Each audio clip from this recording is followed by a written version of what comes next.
Prime Minister. Well, I'm not sure just at the moment going to something that's labelled temptations is quite where I need to go.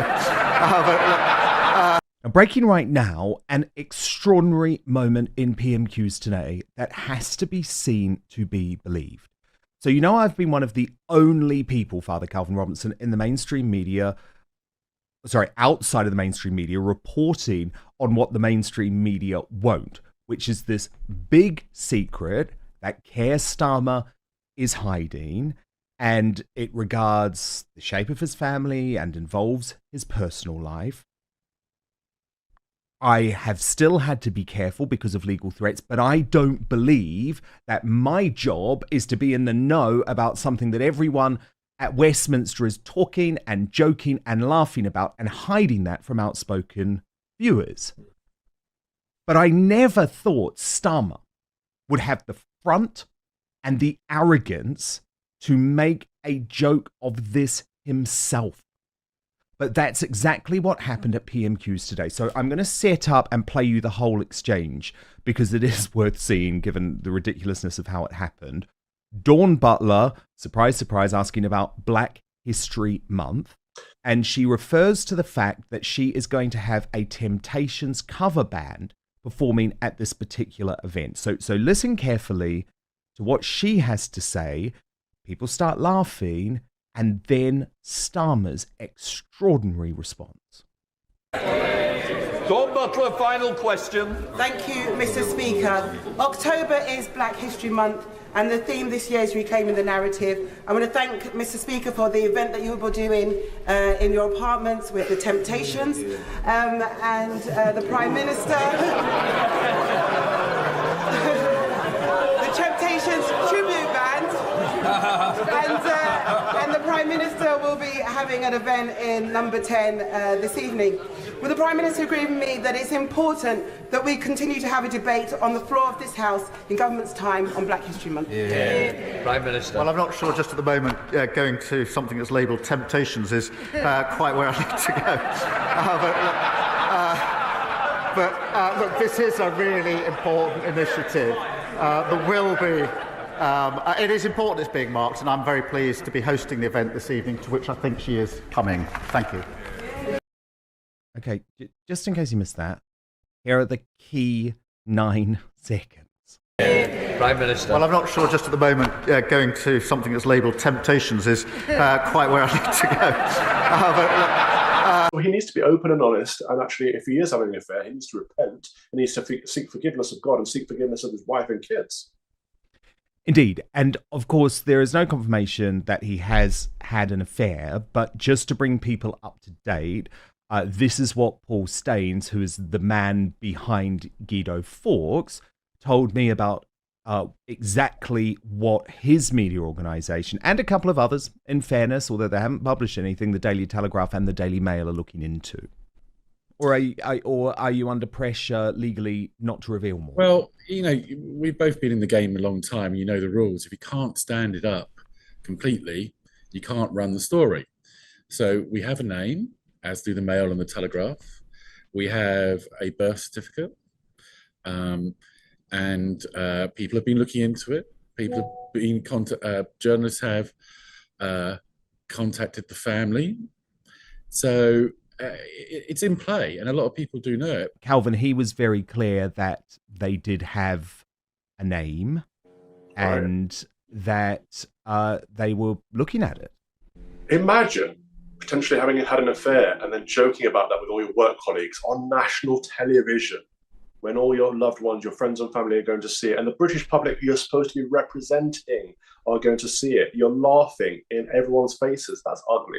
That is very ugly. The moral value of this government is so low. The caliber is just abysmal. They all need to. I mean, if he's having an affair and he's joked about it publicly in the House of Parliament, he should resign. Actually, he should be gone.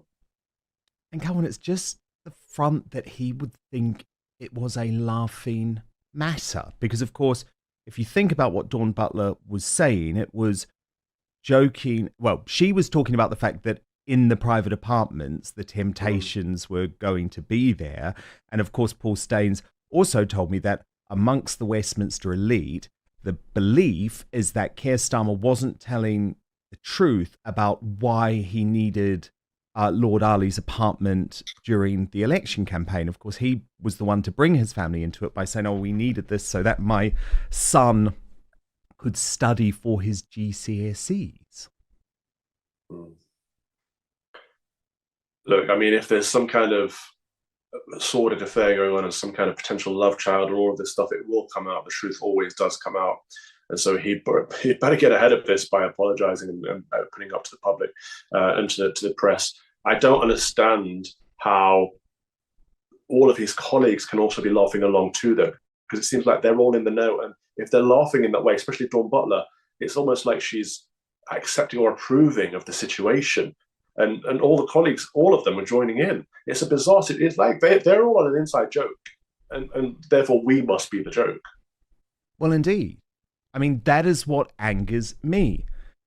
I feel like if everyone is talking about something, surely there should at least be a question asked about it. I mean, look, Cohen, if you sort of game plan this, what would be wrong with a member of the mainstream media asking at a press conference, Keir Starmer, have you been honest about the shape of your family life, for example? Because we're all talking about these rumors, they're all going around.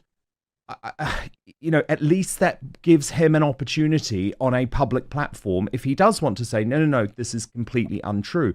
What I hate is the fact that they are all in on this together. You're right, but questions should be asked. I'm baffled, Dan, by the idea that Keir Starmer could have an affair. I can't imagine him being passionate with anyone, even his wife and his children.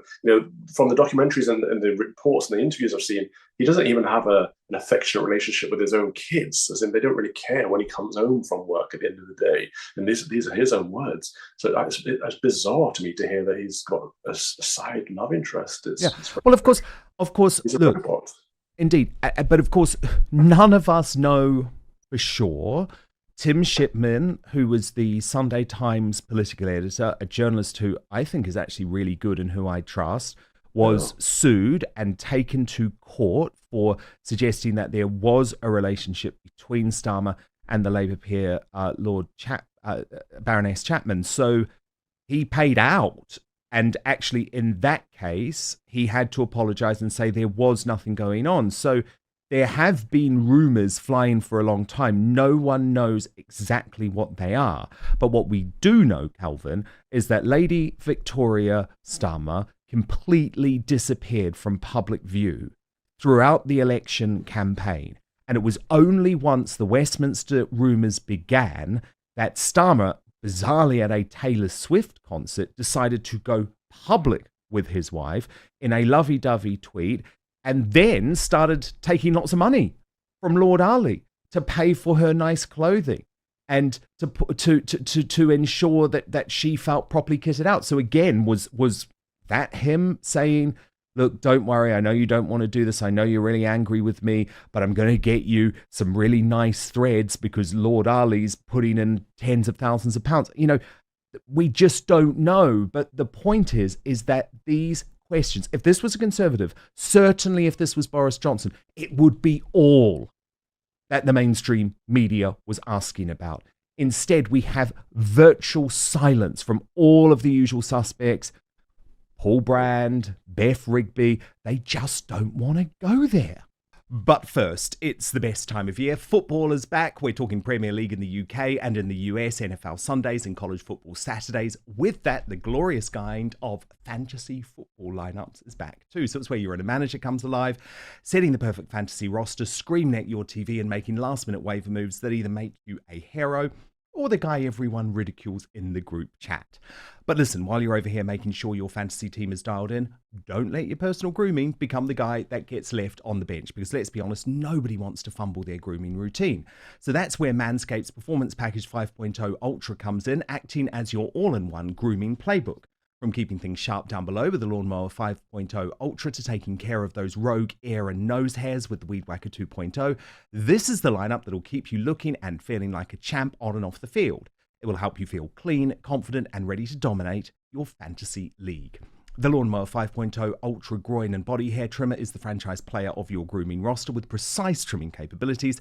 It's reliable, efficient, and gets the job done without fumbling. Whether it's for a date night, weekend tailgate, or just everyday grooming, this is the tool you want on your squad. And no one wants a surprise nose or ear hair making a guest appearance on game day, right? So look at this. The Weed Whacker 2.0 handles those details like a pro, keeping you neat and ready to go. No missed tackles in your grooming game. And 2 free gifts today. The Boxers 2.0 Midnight Bravo and the Shed 2.0 Toiletry Bag Premium Gear to ensure you're always ready for action, whether at home or on the road. So join the over 10 million men. I'm one of them who trust Manscaped, and get ready for kickoff by heading over to manscaped.com. All you need to do is use the code Outspoken, that's at checkout, and you'll get 20% off and free shipping. Trust me, you'll be drafting the real MVP of grooming this season. So 20% off and free shipping when you use the code Outspoken at www.manscaped.com. Stay on top of your grooming game and be ready for anything the season throws your way. Of course, because they only care about moral issues when it's their opponent. They don't actually care about morality of the situation. They just want to use it as an attack. And it's all sordid. It's just all dirty, isn't it? All these dirty secrets. And whether he got the money from Lord Ali to please his wife or any other reason, he shouldn't really have been taking all that money from Lord Ali. That influences way too much. And even that photograph we're looking at there of them at a Taylor Swift concert, we know that was it the Home Secretary and the Mayor of London who gave the go-ahead for a blue light for Taylor Swift to get escorted essentially by the police through traffic to the concert, treatment that is reserved for the royals because Taylor Swift wanted it. And then after that, guess who gets freebies from Taylor Swift? The Mayor of London and the politician who made sure she got blue lighted. It's all so corrupt. It stinks. This Labour government stinks. It completely stinks. And they're all on the take, Calvin. That's what makes me furious. I mean, virtually every member of the cabinet was there. And the Education Secretary, Bridget Phillipson, who's so holier than thou about not wanting parents to send their kids to private schools, was more than happy to take free tickets to Taylor Swift. And when she was asked to justify why, she said, that's a hard one to turn down for my daughter. So they are the true definition of champagne socialists. But I still think, let's just look at it one more time, actually. I still think this was an extraordinary moment. No one in the mainstream media, by the way, has even commented on Starmer's joke. He puts it out there and they are protecting him. So once more, let's just very clearly listen to what he had to say. Prime Minister. Well, I'm not sure just at the moment going to something that's labelled Temptations is quite where I need to go. Absolutely extraordinary. Thank you so much for watching Dan Wootton Outspoken. Please click on my face just to the bottom left to subscribe to this brand new independent news source and turn on the notification bell so you'll be alerted to our brand new live shows, uncancelled interviews, and special royal episodes. Outspoken is also now available as a podcast, so you can listen to the show every weekday on the go, wherever you are. You can subscribe on Spotify, Apple Podcasts, or wherever you get your podcasts, and I've put some of the links in the show notes below this video. Keep watching our Outspoken clips to support this independent news venture with no spin, no bias, and no censorship, unlike the MSM. Most importantly, I promise to keep fighting for you.